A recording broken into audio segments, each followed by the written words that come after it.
What's wrong? Well, I'm sitting here listening to that, and I remember at the time, there wasn't that long to go, and he's making all these substitutions. Right. Now, anybody... Obviously, Maguire came off, De Ligt came on. Aye, anybody who... Everybody knows it takes time to settle into a game. It takes you a bit of period of time to get in the flow of the game, the whole thing. And when you make so many substitutions, particularly set pieces, people are going to be a little bit unsure of who's where. He's moved from one position to another. He's replacing him here. And so the organisation was totally and utterly out the window. Now, yes, you can turn around and say that, you know, particularly your centre-backs, whoever it is at the time, De Ligt and Martinez should be talking to everybody and organising them. But at the same time, when you have so many changes, don't stick all this on the players, because that's what it sounds like. You know, when you make so many changes, as I've said 10 times already, there's going to be confusion. Mm-hmm. And that's exactly why, in my opinion, they lost that goal. Total confusion. Nobody really sure where they should or shouldn't be because of all the changes. So don't throw the players under the bus entirely on that. And to the point of organisation, or lack thereof, Stevie, in that corner kick, there was plenty of time, because it's not like happened right away. The ball clears everybody to the back post, falls to Adringa. He now has the ball, and there is plenty of time for people to address that second phase of play. But what happens is, if indeed you go back to the initial part of that corner kick, it's this hybrid of it's man-to-man, but zonal marking kind of sort of thing. And if you don't clear the danger right away, and you don't have a player who is supposed to be your assignment, then you sort of clear the line and you're not aware of what's behind you because you're covering a zone. So you have no responsibility. And when you have no responsibility, you're not paying attention. That's not your guy. That's somebody else's guy. That's not my responsibility. I'm supposed to cover a space. Well, guess what? There are 3 guys back there. And the space is not the one that is going to score the goal. It's the 3 guys in the back post that are going to score the goals. And yet everybody from Manchester United is looking at the ball unaware, zero responsibility for what's going on behind them. So in terms of structure, in terms of organization, they were all over the place. And it's not just the set piece. The first goal as well, and Stevie pointed it out, Lisandro Martinez. He's looking, and this is as basic as it can be. Who's more likely to score the goal as an attacking player? The big center forward who's sliding in front of you inside the 6-yard box, or the guy who's clear of the back post behind you? Well, of course, the big center forward in front of you. And yet, Lisandro Martinez, instead of stepping to that guy, he's concerned about what's going on behind him. And to the point of Lisandro Martinez, I'll say this. He is one of the players that has benefited from the fact that he has been injured and the team has been terrible defensively. Because all of a sudden, Lisandro Martinez and his absence, he has become Franz Beckenbauer, Franco Baresi, Paolo Maldini, Frank Leboeuf. He has become the best players and defenders in the history of mankind. He's a good defender, he's not a great defender, and he'll make mistakes like this, and the more he plays, the more we'll see it. Frank, let's go into that in a little more detail, particularly for the second goal defensively. How much do the changes that Ten Hag made affect defending that set piece? It does affect in a way that there was clearly a lack of communication. And Maguire had a good game, so I don't know why you change, especially in the defense. A player who feels confident, who leads, because he's the leader. He's the real natural leader of that defense. And he was doing well. And maybe would have cope with the situation, talking to people behind him. Even if on the first goal, he also leave the defender who scored the goal to cover the other one who also left his place. Therefore, Lisandro Martinez had to make a choice, and in this way I agree with Ali. You have to go for the tall guy, not for the other one. But it's 1 against 2. But again, Maguire could have said to the left back, be careful behind you, check that out, because you have to turn your head like 10 times before a cross. That's automatic. It goes like that. De Ligt just came on. Maybe he's not the leader, he doesn't have the leadership. Maybe he feels he shouldn't talk too much. And we can see that he complains after the game, after the goal. But in fact, everybody has to be concerned. Even Onana should have talked. Onana sees the game. He should have talked to everybody. Guys, get back into position. Behind you 2 guys. Everybody has to talk. It's a big club. You need leaders everywhere, in every position. So there is a lack, for sure, of communication. And it's where I agree with Ten Hag. You cannot concede goal like that. It's impossible. That's impossible for me. You know, as far as the game's concerned, though, United didn't deserve to lose this. Right.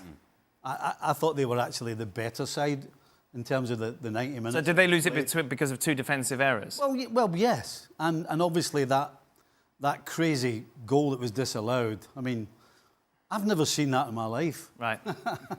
Never seen it ever before. It was 100% That's the how- right decision. Oh, yeah, 100%. But... So are we saying we shouldn't be jumping to too many conclusions? No, I'm just saying in terms of the game, Man United didn't deserve... I agree with Ten Hag when he said they didn't deserve to lose. Right. I don't think they did. And I would suggest that neither side deserved to win. I thought the second half was a basketball game. The amount of times both sides would go up one end, turn the ball over, they'd all have to run all the way back again. Brighton would not take advantage, and then it would be, let's go back up the other end. And so both sides didn't deserve to win it because the front players just kept making mistake after mistake, picking the wrong pass, making the wrong decision. So, yeah, I don't think the United deserve to lose again. Frank, you agree? Not a lot of quality was there from either side, really, in the final third. No, of course not, and especially the first half. It's funny, but Manchester United was good, 25 yards away from their goal and 25 yards away from the opponent goal, and that's crazy. They were doing great in between, but bad defensively, bad offensively. And Brighton, at some point, they were sometimes open. They could have been punished. Yeah, I would say that overall Manchester played better, but I don't think they deserve to win either. But I think Brighton was very fortunate because of that Zirkzee offside situation to win. But yeah, nobody deserved to win that game. A little more juicy. Ron puts the boot in. Eric's got it all wrong, and Eric gets run over. This is to do with Cristiano Ronaldo speaking to former United teammate Rio Ferdinand on a podcast about Eric Ten Hag. He said the coach says they cannot compete to win the Premier League and Champions League. As Manchester United coach, you cannot say that you're not going to fight to win the league or Champions League. Mentally, you can say maybe we don't have that potential, but I cannot say that. We're going to try. You have to try. Now, obviously, this was put to Ten Hag today, so let's see what he had to say about it. Cristiano Ronaldo has voiced his opinion on Manchester United to Rio Ferdinand, and one of the things that he said was, you can't say that you can't win the Premier League at Manchester United. What is your view of that, and can Manchester United win the Premier League? He said that Manchester United can't win the Premier League. He said that you... No, he said this. Have you read the article very well? So he's far away from Saudi, or far away from Manchester. So everyone can have, and is entitled to have an opinion. It's okay. Obviously, the international break, there's a lot of noise. How does it impact you? Do you block it out? I mean, how do you deal with it? Because... Doesn't impact me. I know in the process where we are and what we have to do, where we are going. I have said before, we are still in a transition period. We have to integrate a lot of young players also in the team.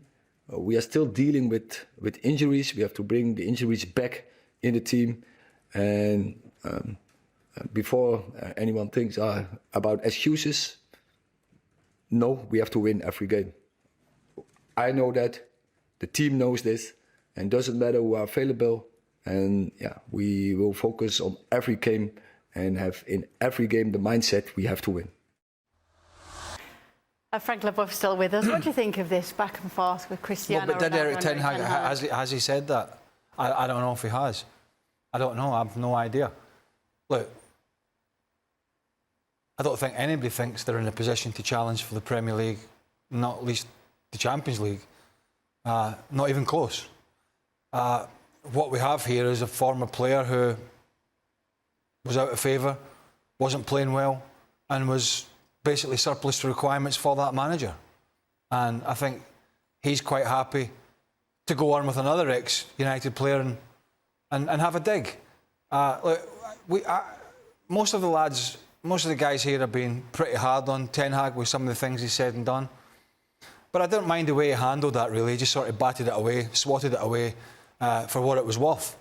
And as I say, Ronaldo was at United. He was playing poorly. He was a bit of a problem in the end. He was on a lot of money. Nobody else, and I think it was Stevie touching this the other day, nobody else really wanted to touch him, and certainly not in the wages he was on in Europe in terms of the big teams. Had a poor Euros, and he's playing in Saudi Arabia. And so I don't really see it. And it's a bit like Ten Hag. He brushed that off because he's got a million other things to worry about than a former player who's playing in a backwater somewhere, jibing away about Man United. That's nothing new. But to that point, and I think while you still have the history, Ronaldo's trying to make the point that winning is a mentality that clearly has been a little bit lost at Manchester United of late. And of course, Ronaldo was critical of Ten Hag, given their history, but I mean, that was lost some time ago. The truth is, United are nowhere near being able to compete, let alone win serious silverware. And while, yes, as Ten Hag, I'm sure, would point out, they've won 2 cups, particularly the FA Cup kind of came almost as a surprise. But this is a United that is still trying to find its way since Alex Ferguson, and they're nowhere closer. To that point, and I continue to grow less and less convinced by Ten Hag. And even in addressing Ronaldo's criticism, it's the same old, this is a process, and we're going through things, and we're building for the future. But over the last 2 years, there's been little evidence of that. I can't tell you what United have done in terms of building towards that future, while trying to win football games, a majority of football games, at the same time. So I'm with Ronaldo in the criticism, but at the same time, I just don't see the direction that Ten Hag is trying to take this club. Yeah, and speaking with what Ten Hag had to say, Frank, you hear him say, obviously, it's a transition, but then he says no excuses. So what's it to be? I don't really know. It's hard to say. As he tried to tell us, it will take a time and maybe a learning process of being winners in order to say one day we can win the Premier League. About that, I just want to say that I understand Cristiano. Cristiano's just say, maybe you know you cannot win, but don't say it. That's what it is. We all know the history behind, between those two guys. But I think Cristiano is right. When you are Manchester United, you don't have to say we're going to win the Premier League, but please don't say you're not going to win it. Because that's the standard of the club. You never know what can happen. The fans don't want to hear that. They want to hear that, as I think it's Craig's mentioned, that you have to have a mentality, winning mentality. And saying that is already making a statement that, no, we can do it. We are losers or we are runner-ups. But not saying it opens maybe some hopes and therefore, yeah, you don't have to say you won the Premier League, but maybe you give a chance to chance. I love that tagline there. Ten Hag fires back at Ronaldo. If that's firing back, I've been hit harder with a feather duster. Honestly, if that's firing back, I don't know. Well, it was very meek, wasn't it? Look, listen, I'll pick on the United manager and others for what they do and what they say, really, more around the football. This is international break, player spouting off. I don't want to say it again, but it's a disgruntled player who's sort of coming towards the end of his career. And I get it, it's a winning mentality at Man United, but that was the old Man United. This is a big cliff they've fallen off, big cliff. And I think nobody within their right mind at the moment would look at it and say, I mean, most of the people on here have got them at the very, very best. They're going to struggle to try and compete for the top 4. And that's a good season for them, really good. So, as I say, Ten Hag's got much more to worry about than Ronaldo spouting off. Well, he's got Southampton to worry about this weekend on Saturday. Yeah, However, he can't afford to lose. Yeah, well, Southampton have lost 3 on the trot. Manchester United just 1 behind them in terms of losses, which is why they are in their respective positions in the table. Manchester United in 14th with just 3 points after 3 games. Southampton with no points after those 3 games. And as you said, Craig, United can't afford to lose this. No, they've got a couple of games that are... I can't remember who the next one is. It might be Crystal Palace or... So a team that are one of the teams that are struggling, but he's got to get this one out of the way first. I mean, if you come off the international break, off the pasting by, I think it was the last game, Liverpool, I think it was. Liverpool 3-0. Yeah, Just pretty much a non-event, really. For Liverpool, it was a cakewalk. You come off that and you lose to Southampton. I mean, the knives are already starting to come back. You're right about it being Palace after that as well. Sorry? You're right that it is Palace after that. Away. Away as well, yeah. Who went to Chelsea recently and got a good result. Have had a tough start to the season. But that's a tougher game than Southampton on paper. But this sort of goodwill from the FA Cup win, which was a surprise, took him into the summer, sort of saved his job, even though United were looking elsewhere. You know, convinced everybody that he would try to convince everybody he was still the man. There's not a lot of convincing has happened in the first three or four games of the season. So he's already back on the clock, I think. Now, defeat here, you know, if he's picking up 1 point out of the next 6 against these two teams, and then I think he goes into a cup game, he's bang in trouble again. Because you're expected to go to a newly promoted side like Southampton and roll them over, even as bad as United are. So this is a huge game for him, a huge 2 games.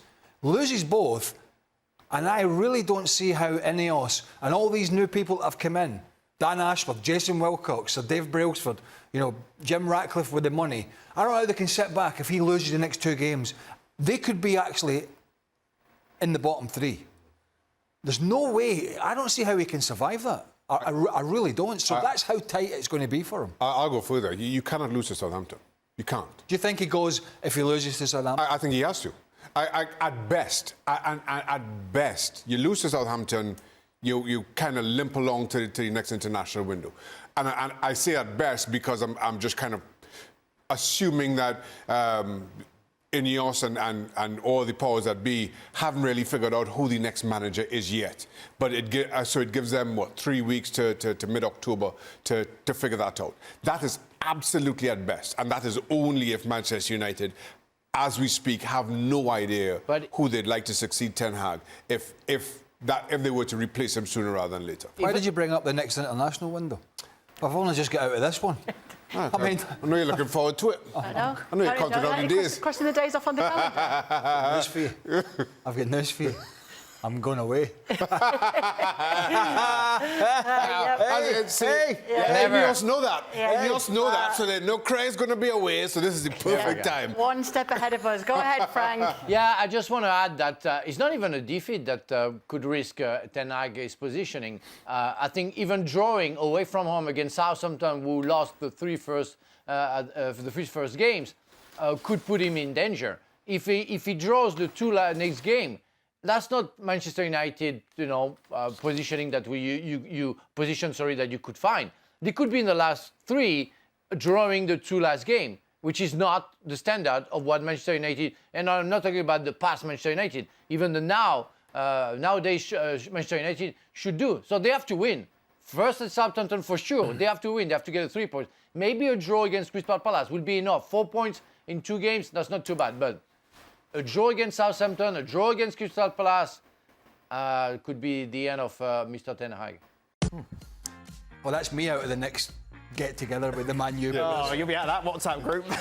Ineos not calling you. What a bunch they are. Don, can Van Nistelrooy take over the reins at United? What can he realistically change that he can't as a current assistant manager? Shouldn't assistants identify areas of weakness and improvement for the manager?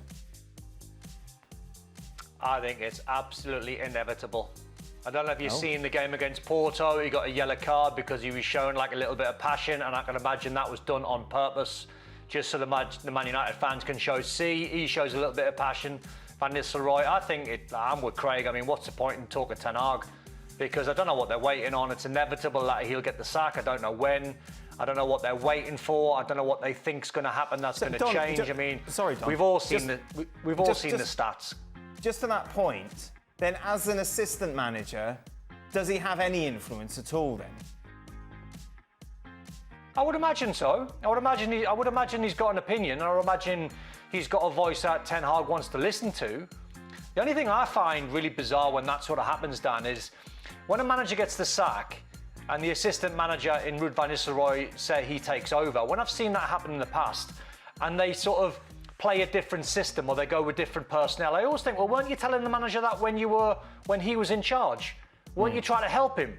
So I would totally understand that Ruud van Nistelrooy is going to get the job if that happens, and I think it will at some point before the end of the season. I think it's inevitable. But I'd love to see what he's going to change, because why isn't he making a change with his input at the moment? I find that fascinating. Yeah. Well, the manager, at the end of the day, you can tell him to play Tom, Dick and Harry, but it's his head on the block, Ten Hag, so he'll make the decision. I think as big a part of the problem with performance, which has been pretty bad, again, in the tactics, is the players that under him he's allowed to come in. Now, he may not have had the full say on a lot of them, but you're not telling me Joshua Zirkzee was on United, not on. You're not telling me Anthony wasn't a player that he wanted. You're not telling me Matthijs de Ligt wasn't a player that he wanted. There's a list of them that have all come in under his watch that I think were pushed for by him, and that's a huge problem. That's a huge problem. Do you have a different relationship with an assistant coach than you do a manager? As a player? Yes. Well, usually, yes. So then that changes the dynamic. It's usually a more... It's not always the case. But it's usually a more... Now, you get some assistant coaches that... doesn't really happen so much now, but back in the day, they were like sergeant majors, you know what I mean? Okay. Balling and shouting. Moran. That name may have been mentioned before. But things have changed a little bit, and I think over the period when I was playing, you have more of a matey relationship with it, more of a friendly relaxed relationship, and you know ultimately the manager is making the big decision. Right. So that relationship is a lot of the times a little bit different, not always, but quite often. I agree. I think, well, certainly teams I play with, the relationship between players and assistant manager, whoever, very different. He's a go-between. Is he kind of a conduit? Yeah, he's a go-between. So he's, half player, half management, and kind of bridges that gap. And then to your question, if he takes over the hot seat, now all of a sudden... You're not matey with him. No, you can't, because now he's leaving players out, he's dropping players. So inevitably the relationship becomes very different. And then, and to Van Nistelrooy, you could say, Van Nistelrooy could say to Ten Hag, start Rashford, or don't take him off at half-time, whatever game it was. And Ten Hag just does whatever he wants. And as the assistant, you can't say anything. You certainly can't say anything publicly. Well, good thing it doesn't fall on you. No one's... Right, yeah, but also you can't say anything publicly. So it's not as though people are going to say, oh, well, Van Nistelrooy told him that, so this is... He's going to have to publicly support whatever Ten Hag does, whether he agreed with it or not, whether he advised him against it or not. The other side of it is that, and it's a silly little thing, but say we'll just take the Ten Hag, Ruud van Nistelrooy. So the players will be calling him Ruud at the moment. Okay. I would imagine. Yeah. Maybe a few other things. Probably not, but probably calling him Ruud. If he does get the job and he walks in the dressing room and says, it's not Ruud anymore, right, it's boss. Okay. Right? Which, a lot of them do see. Right. Some of these players might be like, oh, is that right? Mm-hmm. Oh, is that right? The big head's here. So you have to, it's a very fine balance to strike. And you can't, it's a difficult fence to straddle. I mean, when, Ruud Gullit, to give him credit, when he became manager at Chelsea after being a player, just didn't say, call me Ruud. Right. And whatever, and we did. He wasn't bothered about that, but some are, and it's a difficult, as I say, fence to straddle, because you don't want players to think of you as some sort of big head. No, he's got the job now. Look, look at him. Sure. So it's not an easy transition. Don, do you want to add anything? No. Always nailed it. All right. No, that's fine. Don, that's what we like. More decisive. I mean, why are you even asking? Well, because I thought this is quite interesting for me. Right. It's the first interesting bit of the show. Tell you what, I did well today not to have a real sort of rant on that Iniesta. Yes, but I feel that what you saved on Iniesta, you let Pulisic have. Yeah. A draw puts Manchester United up to 13th in the table. Meanwhile, Chelsea go to 4th.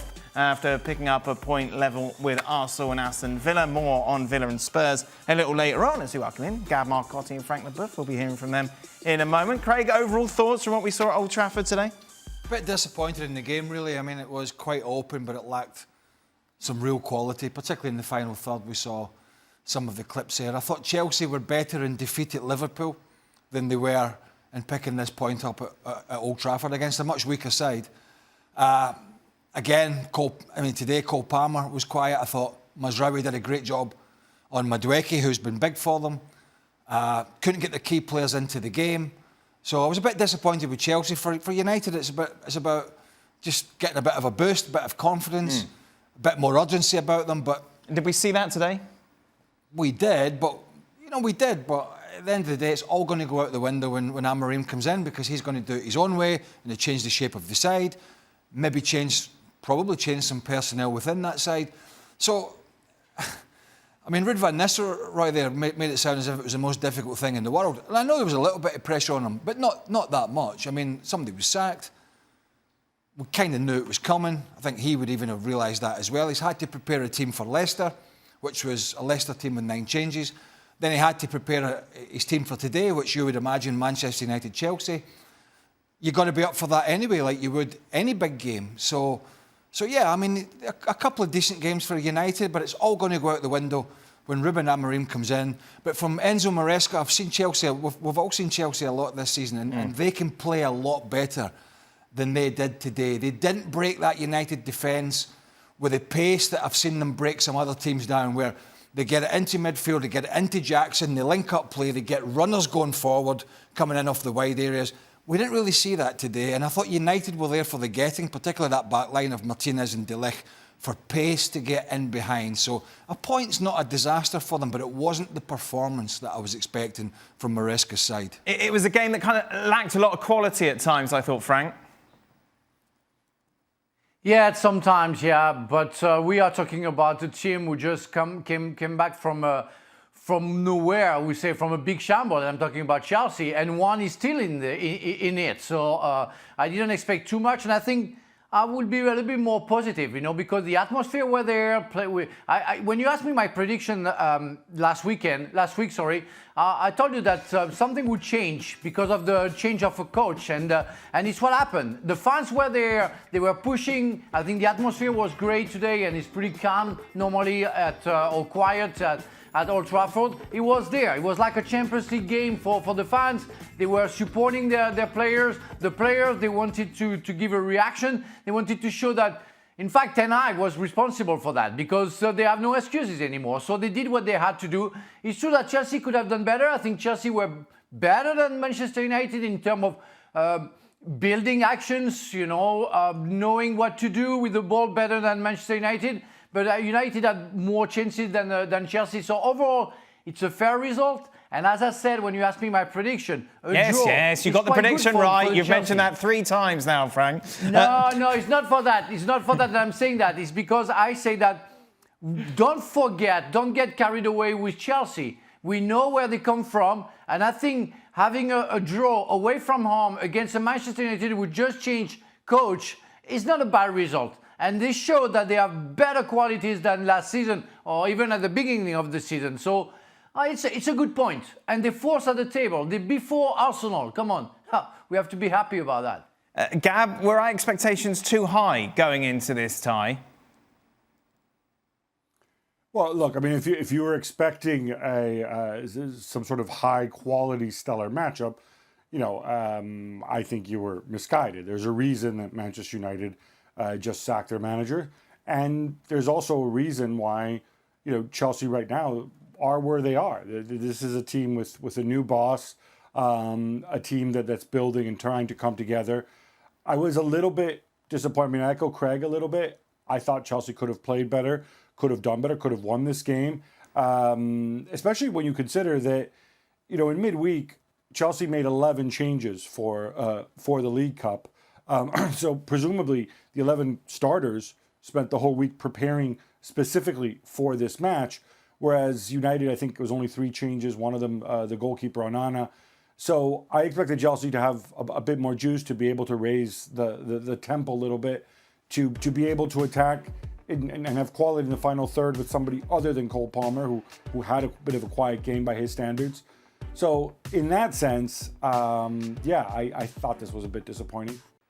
Well, it's not just Pep, it's not just Postecoglou. We're also seeing Ruben Amorim with troubles of his own right now. United have lost 3 of the last 4 as we take a look at the record under him. But the biggest topic with Manchester United right now is Marcus Rashford's omission from the team. Here is Amorim's take on it. Yeah, it's my decision. He wants to play, he's trying. Yeah, it's my decision, only my decision. Yeah. It's not as though you sat down with him and you've had a chat and decided it's the best. No, I spoke with a lot of players individually during trainings, so I'm trying to do things. I'm doing things my way. And it's the only way I know. If I don't do that, I will lose myself, and I will not lose myself. I know what I'm doing. If you have big talent, big performance, big responsibility, big engagement, like push forward everybody in this moment. And some guys have a big responsibility here because they are here for a long time. So this is maybe one of the lowest moments in our club. So we have to face it and be strong in this moment. That's what I want for every player on the team. Now, Ian, obviously this isn't a new situation, but it's the first time we've seen you here on ESPN FC since Marcus Rashford has been frozen out of the team. What's your take on it all? I think Amorim's being very, very strong. I think Marcus Rashford hasn't been doing it for a season and a half now. He's been underperforming.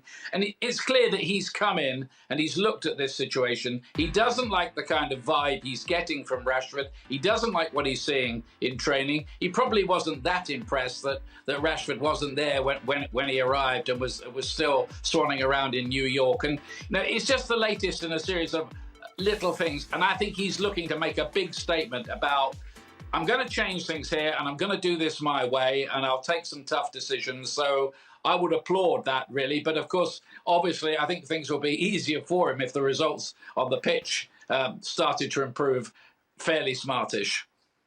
Stevie, obviously we've talked at length about this situation with you, but I thought I would draw on some of your personal experience as to if you can ever remember in your time as a player someone being pushed out and then finding a way back in after that had happened. I'd have to say no. You know, somebody in the position that Rashford is in the club, in terms of his history with the club, in terms of he was the player that they were looking to supply the goals. And if you cannot knuckle down and try and prove to the new manager that you should be on the field, that's a huge problem. That is 100% down to the player. And as I said, every 99.9% of players, when a new manager walks through the door, the first training session, the first week, the first game, the first everything, you are trying to impress the new manager. And clearly, Rashford isn't trying to do that. And so, I don't even think it's a case of, will Amorim bring him back? I don't think Rashford wants to be brought back. You don't turn around and say, it's time to move on, unless you really believe that. And you can't turn over a new page when you have that in your head. And so, I just absolutely don't see any way back for Rashford in terms of being the go-to guy. He may step on the field again just because, but in terms of getting back to where he was, I don't think there's any way at all. Sooner he leaves, the better. Do you think that's it then, Don? No way back? I agree with Stevie. I think it's pretty sad, really, when a footballer can't find that spark, because it's natural when a manager comes in and you run hard the first day, you run hard the first week, you show all the signs that you want to be the man at Man United. I think it stinks to me like it's going to be Marcus Rashford going on loan. I think he'll probably go on loan somewhere in January, because it's a little bit like the Jadon Sancho to me, when he went back to Dortmund, played really well, now he's at Chelsea. I don't think anyone buys him for whatever his transfer fee might be, 75 million and 350 grand a week, when he can't get in the Man United team, or he doesn't want to be in the Man United team.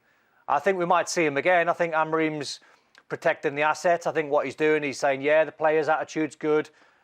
He still wants to be a part of it. I still like him. I think he's He's a big player for us. I think he's trying to just keep that asset and keep the price tag as high as possible.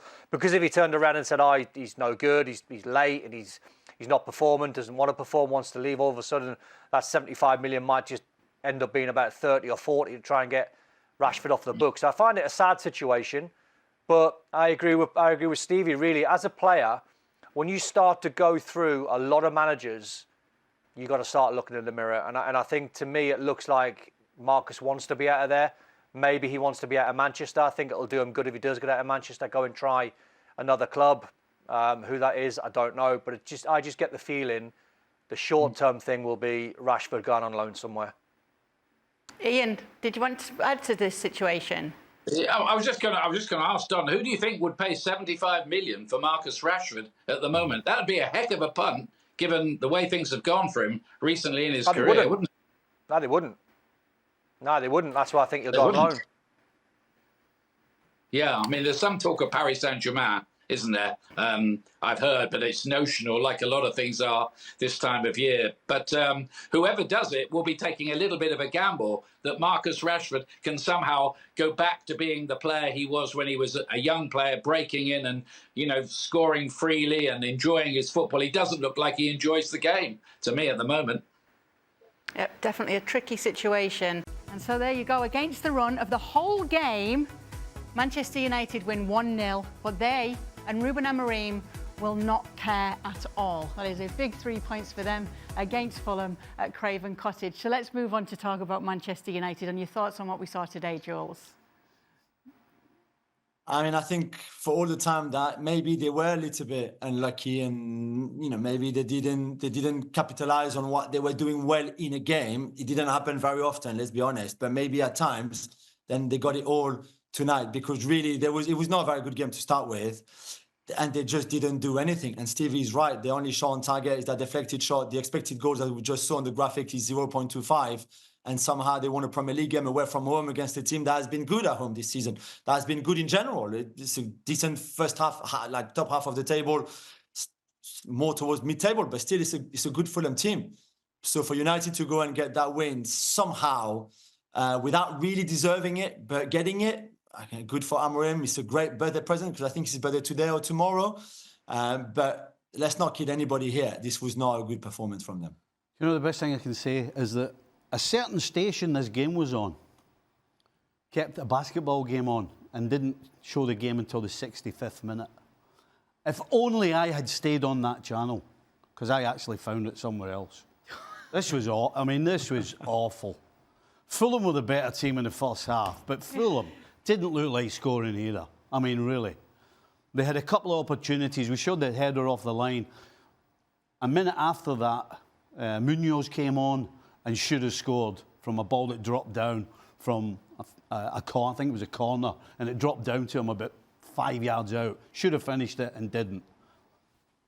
After that, there's not even any point talking about this game. It was awful. Fulham, as Joe said, have been really good at home and away, but they were really poor as well. And Manchester United, I mean, you talk about not learning anything from a game. This is the perfect example. Hey, a win's a win. Oh, it's a win, aye, absolutely. But in terms of talking about the game, there's no point. It was just awful. So should I go home then? Honestly. A little boost, LA, that things went their way, that maybe more things can go their way for the rest of the season? I suppose that you can say something to build on.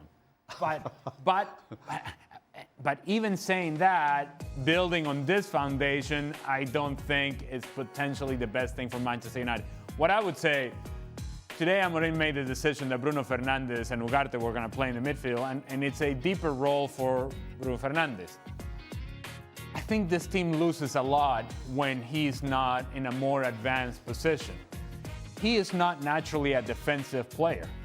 And while I guess needs must, and you have to find somebody who plays alongside Ugarte, in sacrificing Bruno Fernandes, you also sacrifice an outlet going forward. When this team, whenever they did win the ball, and they're looking forward, and they're looking for somebody to find that next pass, usually that's Bruno Fernandes, who's either receiving that ball in a more advanced position, or he's the one delivering the pass. But if he is so deep and so concerned about the defensive part of the game, there is no natural outlet for Manchester United. And so now you're depending on, hey, Garnacho, do something. Højlund, do something. There isn't a connection between the structure of the midfield of Manchester United and the attacking half or the attacking third of Manchester United. And so therefore, they become very limited, hence why they only had one shot on goal, and hence why the goal has to come from some sort of deflection.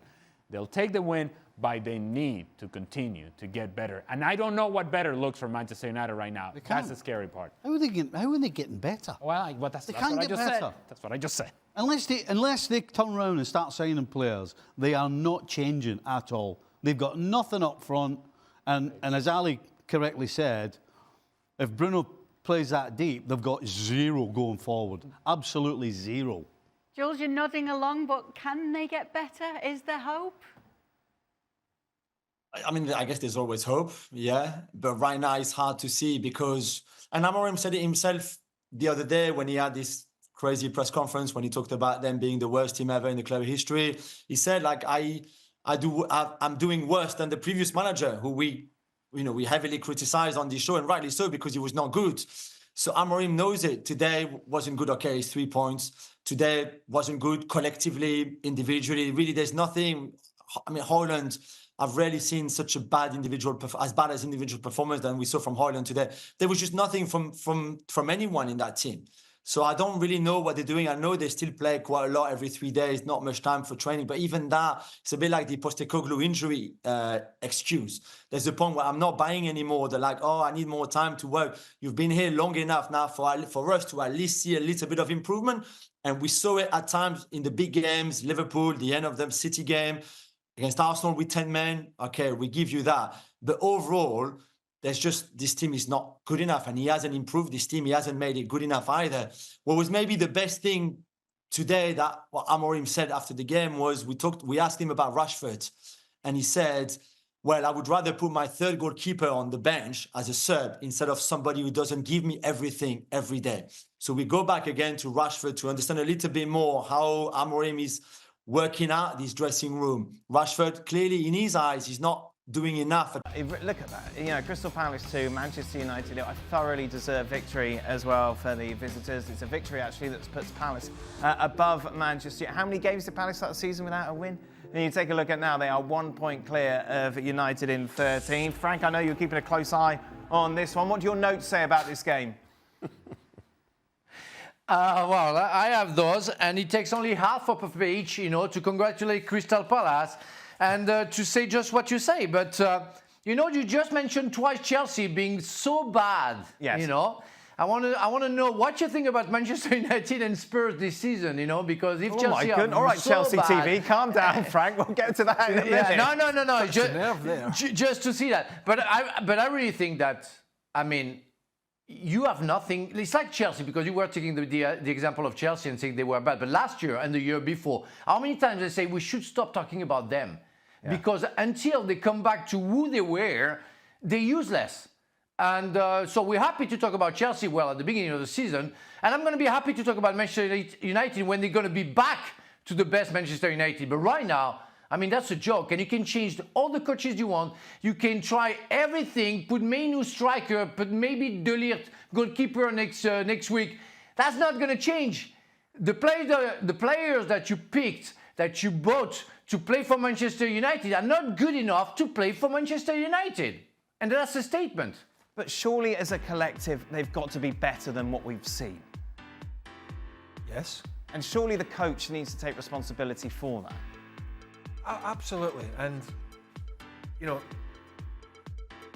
and I, not in tandem, we had no idea, but we made a conscious decision to watch Tottenham v Brentford v Tottenham.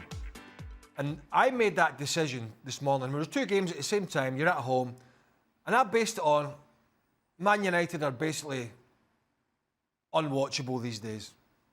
And Crystal Palace, for their fact, Oliver Glasner's done a great job.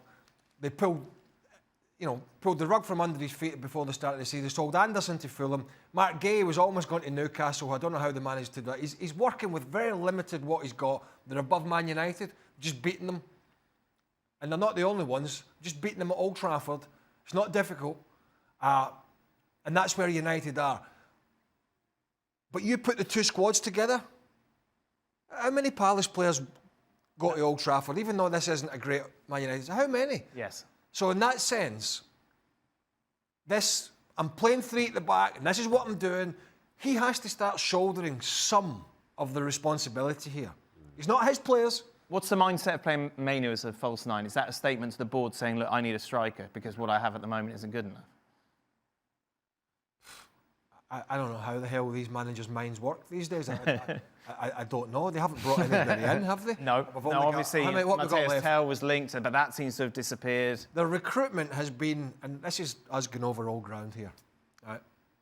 Just old ground after old ground after old ground. The recruitment have been terrible. That being said, you've got to get a better tune out of this group of players. So, he has to start. At what point does he get more criticism than he's getting? Because he's not handling many things particularly well at the moment. There's been no sign of improvement since he's come in. There was a little spell. I think it was that Liverpool game and the Arsenal game where some people thought, this is them turning on a corner, but in reality it wasn't, because defensively they looked better, but in terms of attack there was nothing there. So then you enter a game where all of a sudden they need to be the ones who are on the front foot. You see there's not really much there at all. And then, you've got the balance of they're doing well in Europe. But as we sort of discussed the other day, what is the standard in Europe versus compared to the Premier League? Because as Craig said, you talk about this Crystal Palace side, and if you did a 1-2-11, tried to mix the two teams together, there aren't many Crystal Palace players at all. Mm-hmm. And I think to go to something that Frank said, in my opinion, which is the most true thing about, say, Man United, is like, what does it mean to play for Manchester United? In my mind, it means being able to play in front of 70,000 people with a ton of expectation and a belief that you can be the difference. But for these players, it's too much for them. It's way too much for them. And it's a shame in some ways, but it's the reality of the club over the last, say, 10, 15 years or however long it's been, because they should be there. And I think the other side of it is the other teams going to play against United. I'll be honest, when I was younger, going to United was a case where you'd go and just eat the food afterwards. They take you 3 points, you take their food, you go home. These days, everyone has a belief that they can beat them because they know individually they struggle to perform, especially at home. And when the noise starts to come in and those players look anxious, that's the perfect time to strike. And a side like Crystal Palace, they're okay. I don't think they're a brilliant side, but for them to win in that manner, I think that's alarming for Amorim. The first decent side they meet in this Europa League, they'll get walloped. There's not many good sides in it, but there's a few. Right. And they'll get taken apart. When's this man? At the end of the day, when are the Man United fans going to say, when are we going to get results? Right. They're falling down the table. Mm. When are they going to get results? What's he going to do about it? He's had little to no impact. Those games that Nedum talked about, I thought, the shape looks good. But in hindsight, they were pushed back. Yeah. And that it was easier to be more compact. And I've said this before, when you're at Old Trafford and you're playing a poorer team, or certainly a team with less resources like Crystal Palace and Bournemouth, and there's been others, then there is a sort of an essence to come out and attack, which they don't do very well, but at least they open up. Mm. So they go out, they attack, they open up, and they get picked off. And that's when it's more difficult to have a good shape and a good understanding.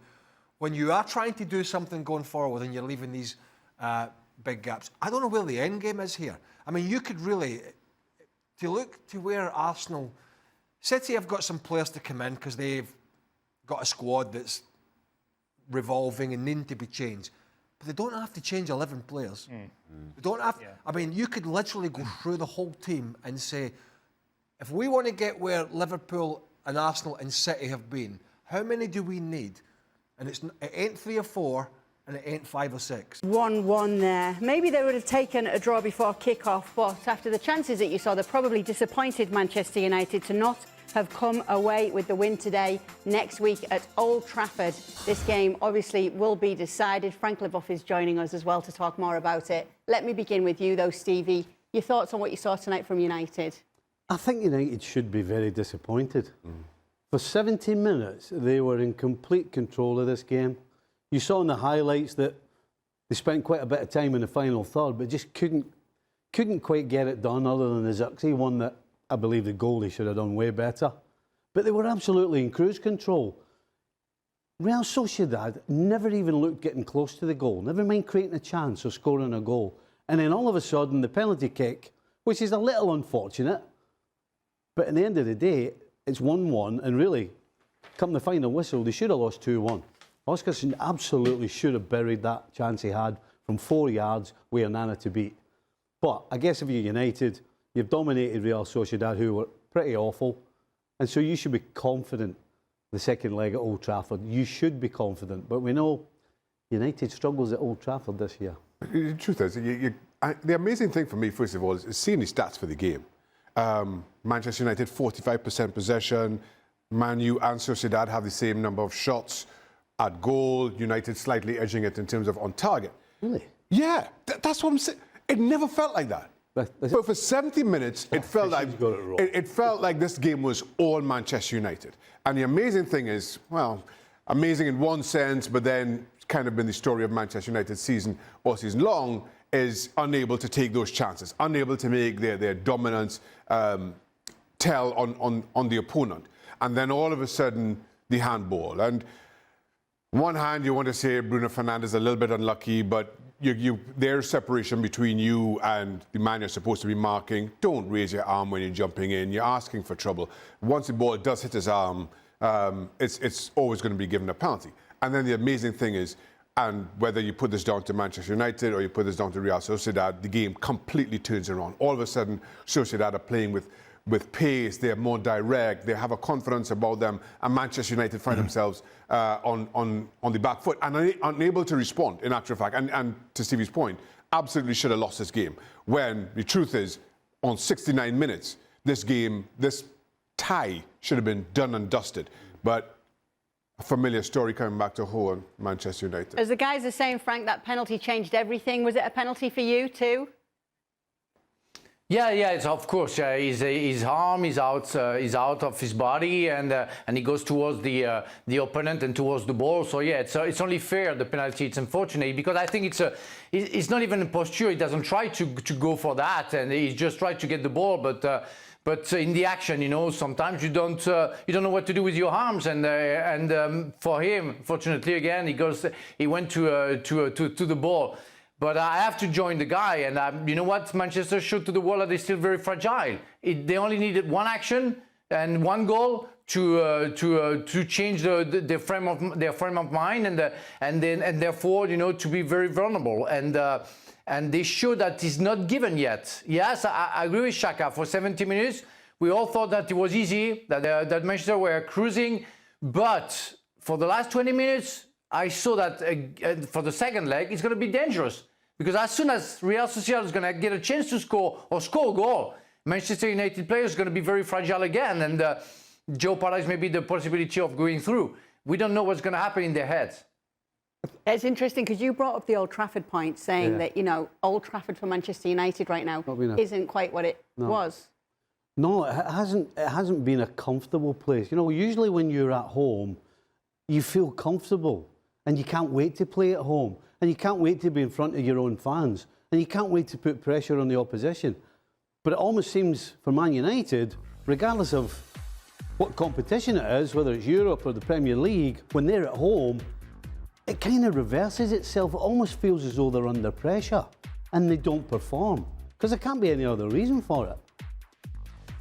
What do you think, Xhaka? Do you think that's going to be a problem for them? Are they going to be left ruin those missed chances in this first leg? So, on the one hand, I'm looking at this and saying, Sociedad is sitting 9th in La Liga table. But then Manchester United is sitting, 15th in the Premier League? So, you know, I guess we continue to talk about Manchester United, kind of remembering who they used to be, or certainly what the expectation is. And it's been anything but for Manchester United. So while on paper, especially given what you saw in the opening 70 minutes, it should be a cruise at home because not just Manchester United, any team at home, you fancy their chances. But they have been so poor that, and well, maybe Stevie and Frank haven't been there, but I certainly have. When you're playing in a team that's struggling, it's almost easier to be on the road. Because you don't have your fans on your back, you don't have that expectation, and that for me is where you just so uncertain about Manchester United. Are they more comfortable on the road because of their poor form, or do they make Old Trafford a fortress at least against what you would think a team you should get the better of? But then to that point, from the time Sociedad showed any kind of pace, any kind of verticality about them in this game, Manchester United didn't know how to respond. If they come to Old Trafford, sit deep and attack hard on the counter-attack, as they did in the last, with the kind of pace that you saw in the last 20 minutes, I'm not sure that Manchester United could withstand that. You know, they always talk about the differences in the details. Can I just suggest that Amorim, one detail that you don't make a mess of again, do not have Bruno Fernandes marking somebody in the penalty box. You know, you need strength and you need balance, and you need somebody in there that is good at challenging in the air. And correct me if I'm wrong, I don't remember Bruno Fernandes ever challenging in any box, never mind his own box. So get him out of there. The trouble is you've only got 11 players, and I'm unless you make a quick fire substitution and then bring it back on. While we're on the subject of Manchester United, let's talk about one of the players who's not currently playing for them at the moment because he's at Real Betis. That player is, of course, Antony, and his agent has hit out at Ruben Amorim after the coach said that the player struggled due to the demands of the Premier League.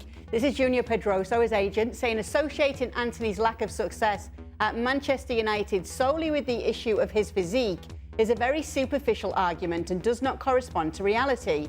Of the 15 games in which Amorim managed Manchester United, he only used Antony in 9, with a total of 252 minutes played.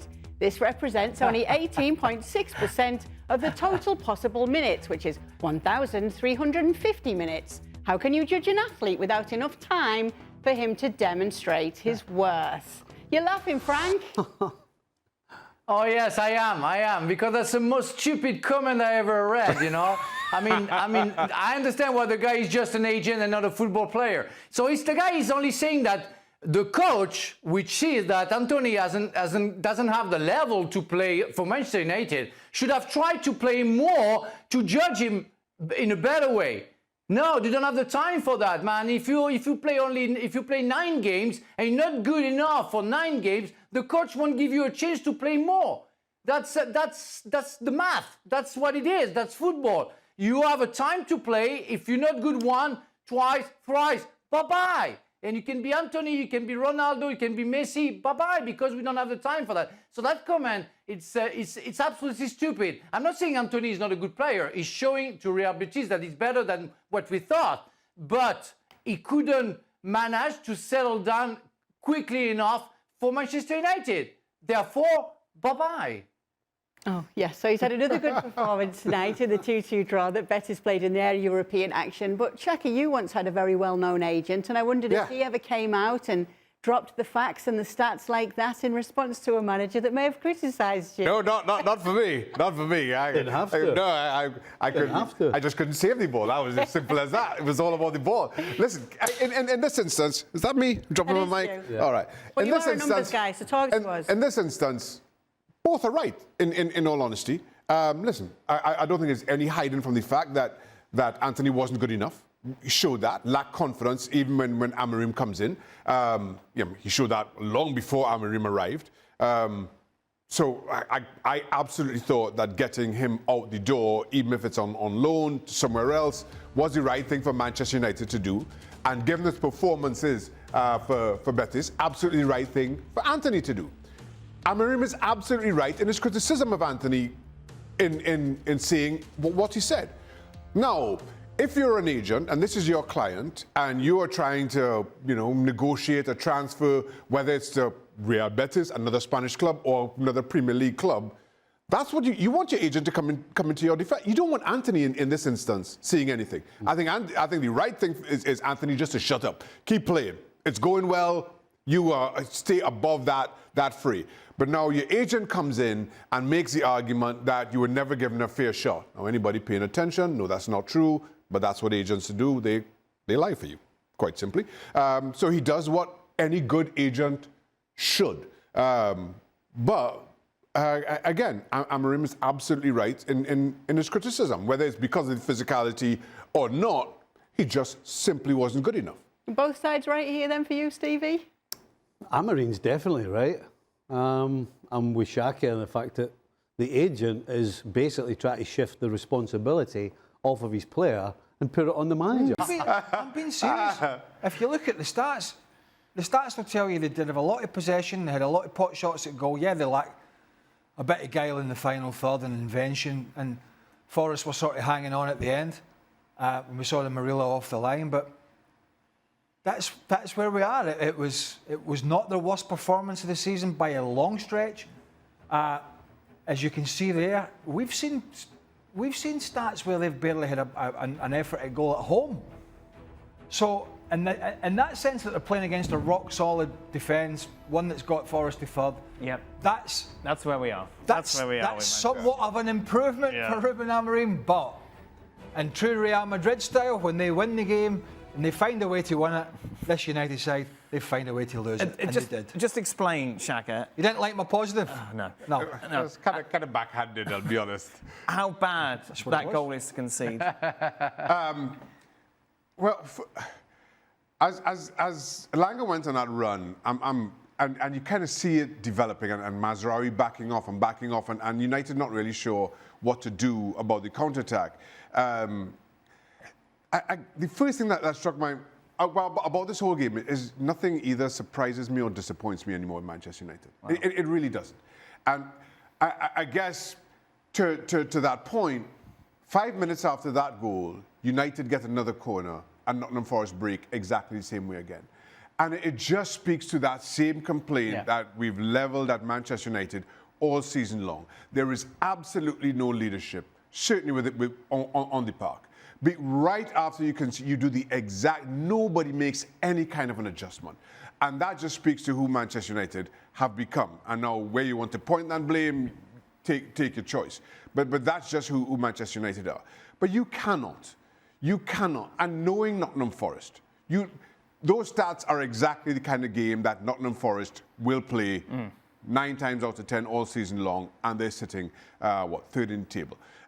So you are supposed to be prepared for that. You're supposed to have a plan for that. Neither do you have a plan or any ability to adjust. So credit to Nottingham Forest, because again, they do the basics so wonderfully well. They know who they are, they play to those strengths, and credit to them for it. For Manchester United, I've gone way past expecting much more than what we saw. It's not the first time this season they've been done from their own set pieces. That's true. And it might have been more than one occasion they've been cut out from a corner. Maybe they don't have a set piece coach. Maybe that's it. Go get Arsenal. Maybe he's on holiday at the moment. I think. I'm being very sarcastic because maybe it's not on the manager to organise it. I mean, surely to God, the manager and the players do take responsibility and should, but he has to set the team up to make sure the edge of the box and behind is protected for that very reason. So the buck stops with him again, and the problem is, and it happened a couple of times in this match, that it's not the first time in Premier League matches it's happened under Ruben Amorim. So if he's not seen it, what the hell's he doing about it? Frank, last word on this to you. Just on the goal they conceded, I think again with the guys, I agree that you have to cope with the situation before the corner. So if you make sure that in case there is a counter-attack, you can cope with that. And after, I want to defend Mazraoui on that situation because he drops back because he has not other choices but doing that, because otherwise if he attacks Elanga can give the ball to his teammate which is on the left side. So he has to drop. But again, people are going to think that I today have something against Garnacho. But Garnacho, if he decides to make a tackle, he has to at least get the ball or the players and make what we call a tactical foul and get a yellow card for that. But you eliminate yourself by doing nothing in a way, instead of carrying, running with the guys and with your teammate to make sure that Elanga will feel the pressure. But that's what it is. A mistake before the corner, no preparation, no plans. And then after Garnacho, and then you are 2 against 2. So Elanga can do whatever he wants, and it's what happened. So can they really win it's not at the... go on. Sorry, Frank. Can they really win the Europa League? They got Leon, Frank, I believe. Well, that's a discussion for another time. Wednesday, there's a man that wants to go home. Win by 1-0. Is the shot on goal the shot that scored? Does that count? If it is an own goal, well, that's debatable. There should be an asterisk above that because that could be the own goal, as you said. United had plenty of chances but couldn't get across the line. Take a look at Spurs in recent finals, of course. Lost against City back in the League Cup in 2021. Lost against Liverpool. The game you're out, Stevie, of course, in Spain. Lost against Chelsea as well, Manchester United. And then you have to go back to 2008 for the last time they won a trophy, and that was, of course, the League Cup. Right then, for more on this, we welcome in Frank Leboeuf. We'll hear from Frank in a moment. Well, he delivered his second season. He did. He promised he was going to do it, and that's exactly what he has done. Let's be honest, congratulations, Tottenham. Probably were not the better side on the night in terms of creating chances. You saw the graphic there. But gritted it out in the end, and he made some defensive changes, bringing on Danso for taking off one of the Brennan Johnson. So he went to a 5 at the back, something we've sort of criticised him for, but he realised that it was... And actually, they set their stall out pretty early in the second half. Very early. Which I thought was a little worrying. They had one chance, remember when Udogie went through and he tried to play it to Solanke. Solanke had a bad touch. It's really the only time they threatened. They really didn't threaten in the second half, and they basically set their stall out and said, we're going to play a defensive camped-in set-up and you break us down. Now, that's a little bit dangerous, but United's finishing has been poor. They have nobody with real quality up front. We saw that finish from Bruno Fernandes. So congratulations to Tottenham. I mean, Man United can't win anything, can they? They just... You could sit with them and play any sport, it wouldn't matter. They just can't win anything at the moment. And if we're being honest about it, the standard of the game itself for a European final was a shocker. The actual standard, yeah, there was some end-to-end stuff, there was a good atmosphere, but the standard of the passing, the standard of the ability for players to put their foot on the ball, Stevie, it was an absolute shocker in terms of a spectacle. And that's why sometimes we did get kind of end-to-end, because nobody could keep it. Nobody could actually control it long enough to actually control any part of the play. I think maybe Spurs in the first half had a 5-minute spell where they kind of pushed United back, but other than that, too many mistakes. No real, let's be honest, no real chances either. I mean, Man United, there wasn't a chance where we were saying they should have scored. I mean, we were expecting it at some stage later on. Harry Maguire obviously going up front, given what's happened in this. And you should. Before, but nothing. Listen, you're 1-0 down in a European Cup final. You should be taking chances, putting balls in the box, and just generally throwing the kitchen sink at it. But there was no real quality with anything they did, which is why either Tottenham got a body in the way, or the ball was off target. When I was looking at Tottenham at the start of the game, I know Heung-min Son has had a poor season or two, but you thought, really, Richarlison on the left side ahead of the club captain, a guy who's been a stalwart for you, and then Heung-min Son comes on in the second half and you see, I can see that now. Because he looks as if he's... Slow motion. He looks as if he's gone a little bit, so the manager realised that. They at least had some discipline in the middle of the park, because in previous games, Bissouma and Sarr have sort of lost the plot. They didn't have a lot of threat up front. They defended well when they had to. Keeper made some good saves. Looked a little dicey at times, but they got the job done. But part of the reason they got the job done is because they've got nothing up front, United. You know, Rasmus Højlund is workmanlike. He runs about. He's physical, but it's long past the day where he's been good enough to play for Manchester United. That being said, though, he's not alone. No, there's a bunch of players in this United side that I don't... Now they're not making the Champions League. They're 16th in the Premier League, so they're not getting a lot of cash from the Premier League. They're getting nothing from European football. What are they going to do? How many tea ladies are they going to sack? How many groundsmen are they going to usher out to try and save a few quid here and there to be able to spend money? I mean, it was embarrassing what Ineos were doing last year, and it's only going to get worse. And now they have a bunch of players who can't win anything. They're just not good enough. Maybe Bruno Fernandes on a better team. But the bulk of them just not good enough on massive wages, and they are absolutely stuck with him. Ruben Amorim, if he stays, by the way, and that's a big if he stays, is absolutely stuck. When he talks about, you know, my project, my plan, making players fit the system, how are you going to get these players out to get these other players in. I want to talk about Manchester United a little bit later on. I just want to focus on Spurs for the moment. I think, have we fixed Frank's technical issues? Frank, overall, obviously, you can argue that they weren't the best team on the night, but in the end, they get the trophy. As a player, as much as we can poo-poo the quality of this final and indeed this competition overall, how much do you listen to that noise, or how much do you just really enjoy tonight if you're a Spurs player? You don't care. You don't care because the most important thing is to win. And I always say that. There is I would say, a minimum level, and we couldn't find it today. But we are, in a neutral point of view, not in the squad, not under pressure, and the players, the Spurs, I mean, they're so happy. They don't care the way they play. I think they were resilient. They worked hard defensively, especially the second half, and it was a good change from Postecoglou to put Danso at the back to help the players. And I have to say that the four at the back did done the job with Vicario. And when Vicario made a mistake, Van de Ven made what it was a dream for me to do one day, maybe in a final, make that kind of save. That's unbelievable. I mean, that will be seen forever. And Van de Ven have shown today that he was a great defender.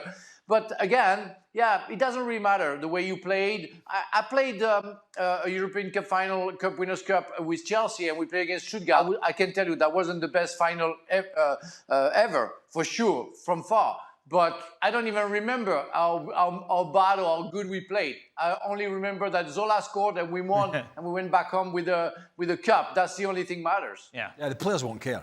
I'm talking from a neutral point of view and from a spectacle. Yes. But then again, maybe that was asking a bit much, because we've watched a lot of these teams this year, and the fact that they're in the final is a head scratcher in the first place, and I think it tells you a lot about the standard of the rest of this Europa League competition. But they made it on merit.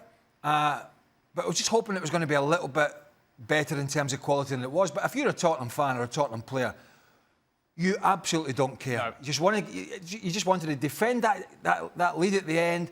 They were throwing their bodies in the way, which you would expect. They got to the end line and that's all they had to do, and fair play to them for that. I'm sorry, we're not sentimental. Spurs have just won, but I'm going to ask the question. Is it enough to keep him in the job? I actually don't think it is. I'm being honest, because we've sat here and talked about Erik ten Hag winning Carabao Cups and FA Cups, and looking at the league form, which, by the way, was better than Tottenham. It wasn't great, but it was better than Tottenham, their position. And he's had a similar amount of time as Erik ten Hag had at the time when we were discussing this. The question here is, this is a great night for Tottenham. It's a great night for Postecoglou and the club and the supporters, and they will enjoy it. But they're in the Champions League next year, and not to be embarrassed, you're going to have to go and spend a couple of $100 million minimum. Does Daniel Levy believe that if there's $200 million plus to spend on this squad, that he can give that to Postecoglou, bearing in mind where they finished 17th in the league, bearing in mind their form, bearing in mind their scattergun approach to a lot of these games? I think there's a big question in the coming days and weeks whether Daniel Levy will just pull the plug. He's fired Conte, he's fired Mourinho, he's fired some bigger hitters than Ange Postecoglou. But this is a big call, because it's a big night for the football club. It's a big night for these players and these supporters. But is that enough to not look forward and say, right, great, but what do we do in the next couple of years? Go on, Frank. Yeah, it's unbelievable, because while Craig was talking, and I 100% agree with him, I think Postecoglou shouldn't stay. It's sad, he won something, but he proved for the past 2 years that he was incapable of making that team better.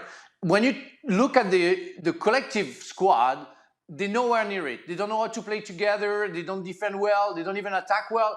If you take the individuals, you have great players. I mean, you cannot say that the 11 players played today, they have qualities. And if you manage to do something good with them, I'm pretty sure you can have something more than decent.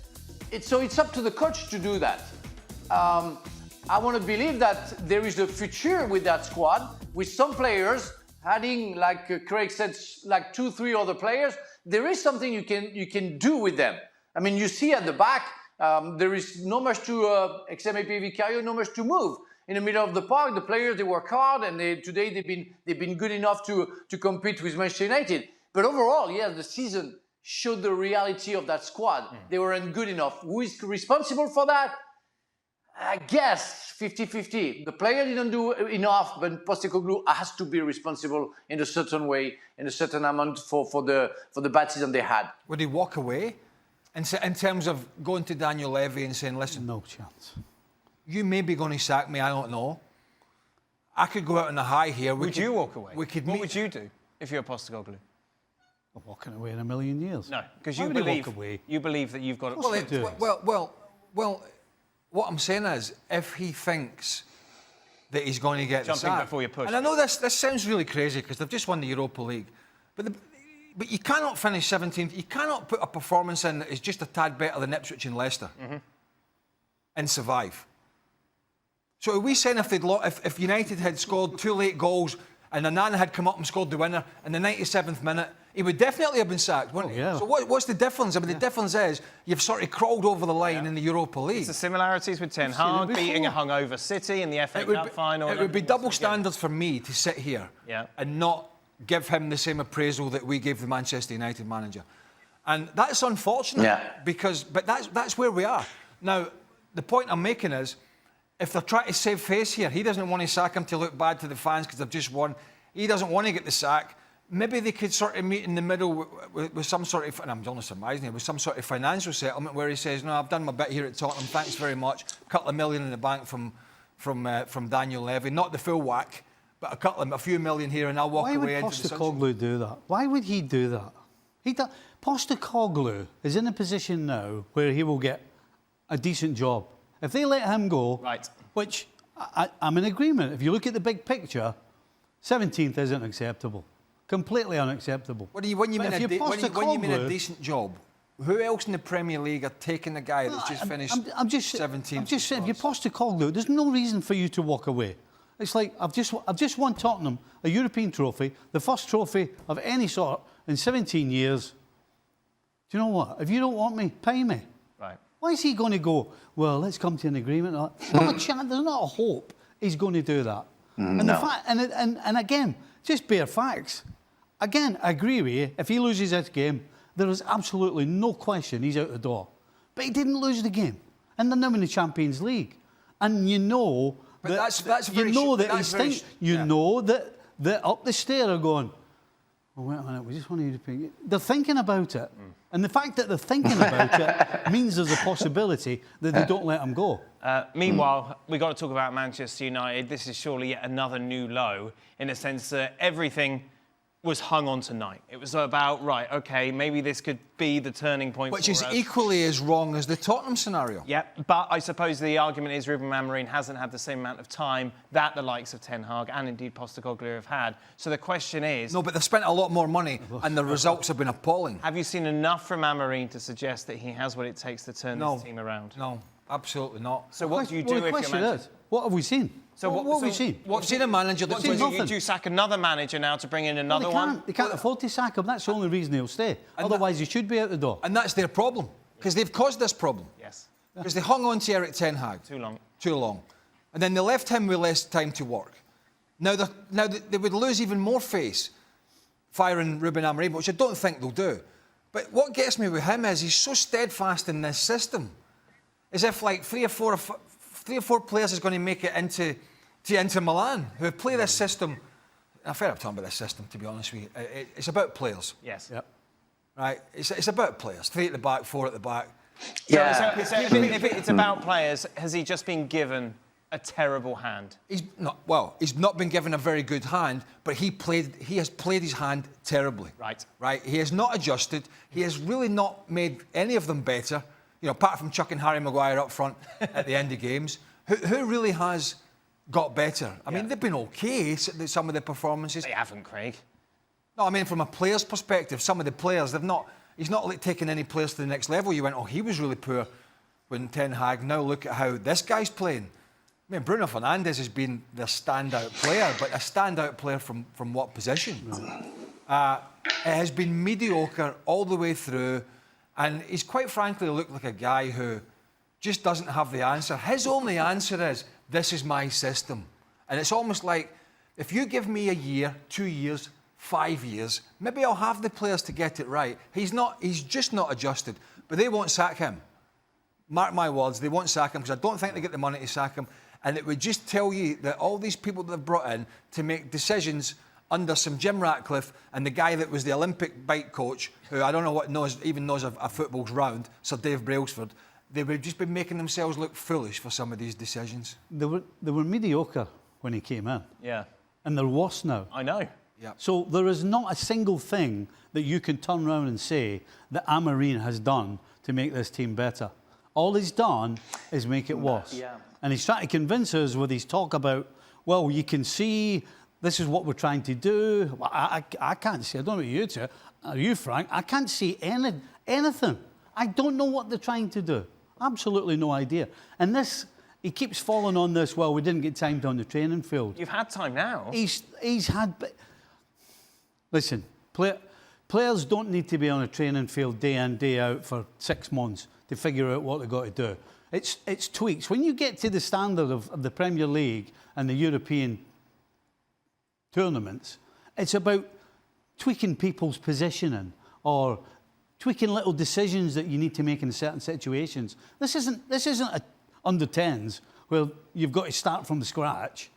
So all his talk is, it's really not getting them anywhere. It's making them look a little unaware of actually his surroundings. We've just talked about Postecoglou in the same vein about, two managers in the European final. We're talking about them keeping their job. But at least Postecoglou, right, although they have gone downhill fast, at least for 6 months when he came in, we're talking about making a difference. Yes, yeah.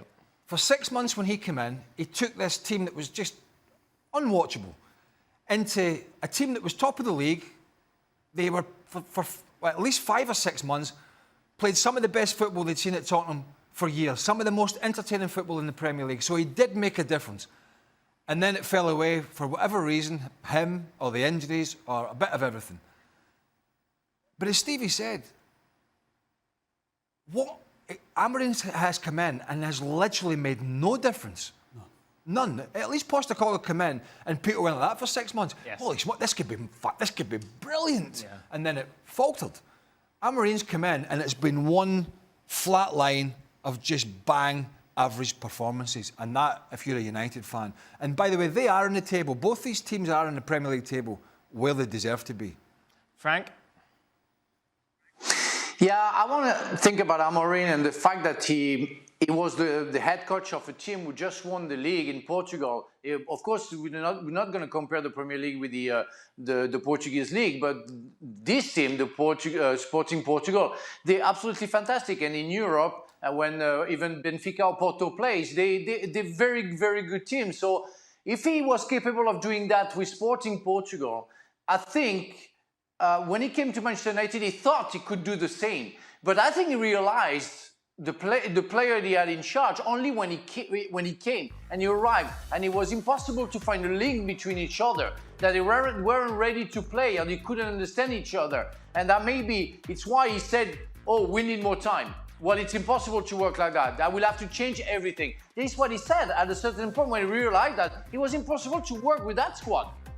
And is he responsible for that? I think he's responsible for having said yes to the board to take charge of that squad. But when he started to work with them, he finally realized that it was impossible, like any others, to work. That's the biggest problem that Manchester United will face. That it's impossible to change quickly that squad and to make it a better team. They will have to go step by step, getting rid of some of them if they can, and buy some others. So it will take time. So Amorim shouldn't be sacked for me, but is he responsible for making the team worse? I'm not sure about that. I think the players, they're fully responsible for their acts. But let's look at it this way. If only one of the teams in the bottom three, and I know it hasn't happened, if only one of the teams in the bottom three had put up a fight this year, right? Either of these two teams in the final tonight could easily easily have been in the bottom three and been relegated. Yep. It would only have taken one of the teams, which we didn't get. But sometimes you have a team comes up and they put up a spirited fight, they can end up 14th, 15th, maybe mid-table. If that had happened, Tottenham Hotspur and Manchester United could have been playing the Championship next season. That's the only reason they are still in the division, is that the bottom three were cast adrift. Had one of them been anywhere decent, because we know Wolves picked up, we know the others generally, West Ham didn't really, but Wolves picked up from a bad position. But if one of them had stepped out just after Christmas and put in a performance to the end of the season, one of these two teams would have been relegated. But don't you think that they would both have changed slightly? You got to think that if either of the two of them felt the way they've gone about. Well, you've got Amorim who says you've got Manchester United and Amorim saying this is how the team's going to play, right?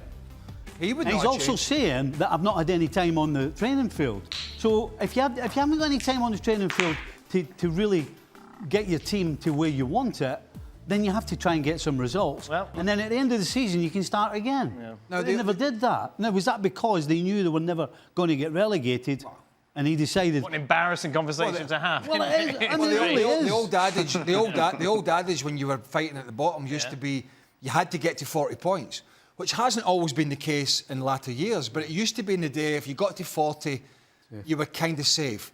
They're on 38 and 39. Yes. Kind of tells you all about it. Now, this is all sort of hypothetical stuff because they did not get relegated. But the point is,